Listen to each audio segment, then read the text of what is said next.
Alrighty, right now on Up with KREM, it is time to go dancing because Selection Sunday is here, and in just a few hours, we'll learn where 4 local teams are heading for March Madness. Plus a look at your weather forecast. We're going to be trending mostly cloudy, but on the horizon, I'm tracking a big warm up when it comes to our temperatures. And with tax season in full swing, scammers are getting more creative. How you can protect yourself just ahead.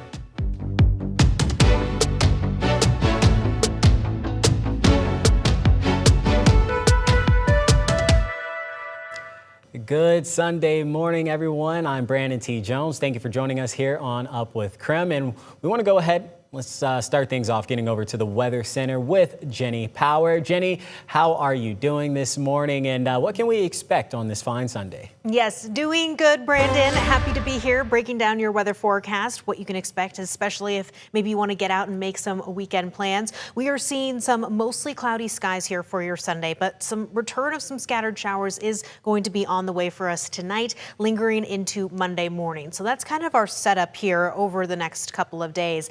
You can see here a good amount of clouds out there right now for the inland northwest, and by this evening, the return of some mountain snow back up and over the Cascades. We even have the chance of seeing a little bit of that late tonight into the early morning hours of Monday, so something to keep in mind, especially as we get you ready for the rest of the work week here. Temperatures this afternoon, we're looking at low 40s across Spokane and Coeur d'Alene, though, so good if maybe you want to get outside, you're dodging some of those scattered showers to get the errands done, ready to get your Monday started and the rest of your week. All right, Jenny, we'll check back in here with you soon, but we do want to give you an update on some road conditions. A traffic alert for you this morning. WashDOT crews are working to seal bridge joints and replace bearings at the State Route 904 in the Four Lakes interchange. That off-ramp from westbound I-90 is closed today from 7 a.m. to 11 a.m. WashDOT says westbound travelers should detour to the State Route 904 interchange in Tyler. And March Madness is officially here, everyone. A wonderful time of the year. Today is Selection Sunday, and this afternoon, we will learn where 4 of our local teams are headed in the NCAA tournament. That includes both the Gonzaga men's and women's teams and the men's and women's teams from the University of Idaho. Just a few days ago, the Gonzaga men won the WCC championship to finish off an impressive regular season. The big question for the Zags is how high of a seed they will get today.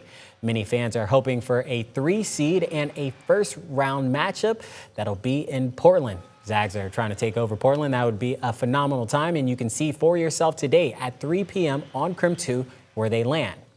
Gonzaga senior wing Jalen Worley is preparing to play in the NCAA tournament for the first time in his career. Worley has been instrumental to this year's team and says this is ultimately why he chose to come to Gonzaga.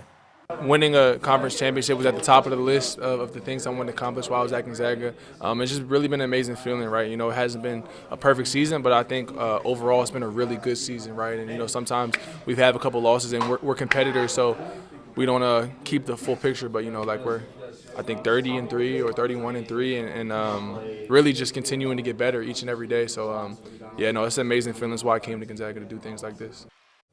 Well, our Gonzaga women's team also punched their ticket to the big dance by winning their WCC championship in Vegas. This will mark the Zags' 16th trip to the NCAA tournament. Making it to March Madness was a goal the team says they have been working towards all season. This does not feel real.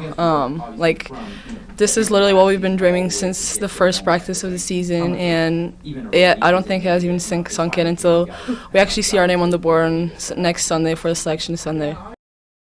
All right, Idaho fans, how are you feeling? You got to let me know because I'm excited for you because both our Vandals men's and women's teams, they won the Big Sky Championship. That means both will be competing in March Madness, and this is the first time both the men's and women's teams have made the tournament in the same season.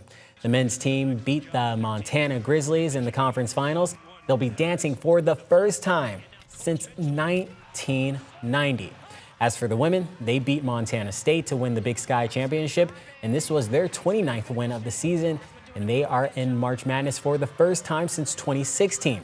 We caught up with the teams when they returned to campus a few days ago.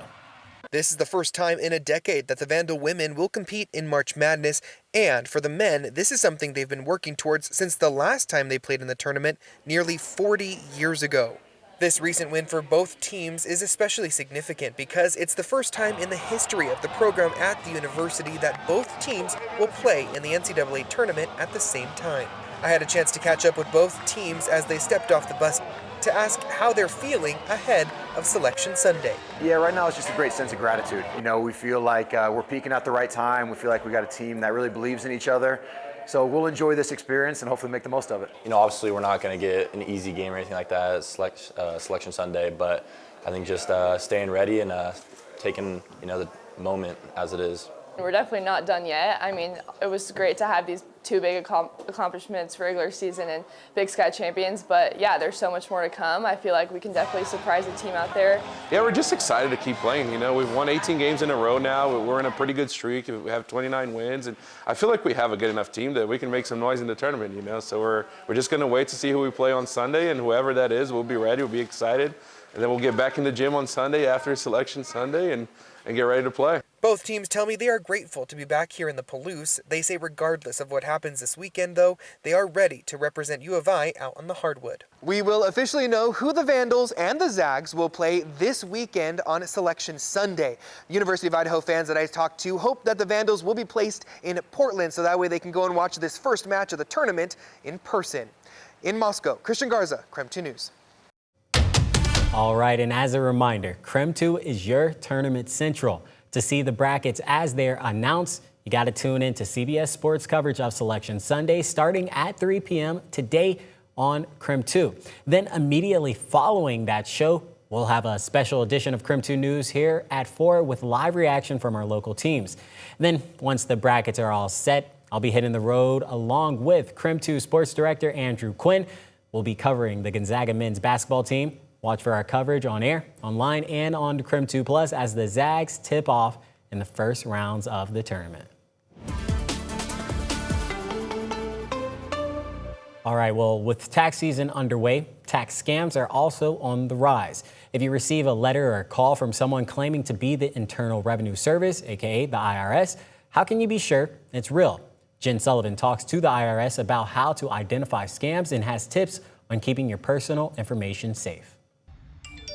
From text messages to phone calls. We are reaching you to inform you that IRS is filing a lawsuit against you. Urgent messages claiming to be from the Internal Revenue Service. But more likely, it's a scam. The bad thing about scammers and schemers is they change their tactics, so there's always a new thing that they're using. Stacey Engel with the IRS says if there is an issue with your taxes or if you owe money, the IRS will send you a letter in the mail. She says the IRS will never contact you through a text message and will only call or email you if you've given them permission to do so.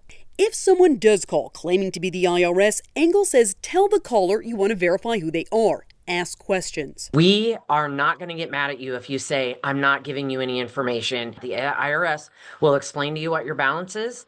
They will let you pay via check, money order, direct deposit, credit card, debit card. The IRS will then direct you to make a payment online or by mail. They will never demand payment over the phone. If an IRS employee calls you, they are assigned your account, so their name should be on any notice that you received. Engel says the letter will also include a QR code, which will take you to the IRS website. When filing online, how can you protect your personal information, especially if you need to email your W-2 to an accountant? Emailing any documents with your social security number is not a great idea. Kristen Lewis with identity protection company Aura says black out all personal information before sending it.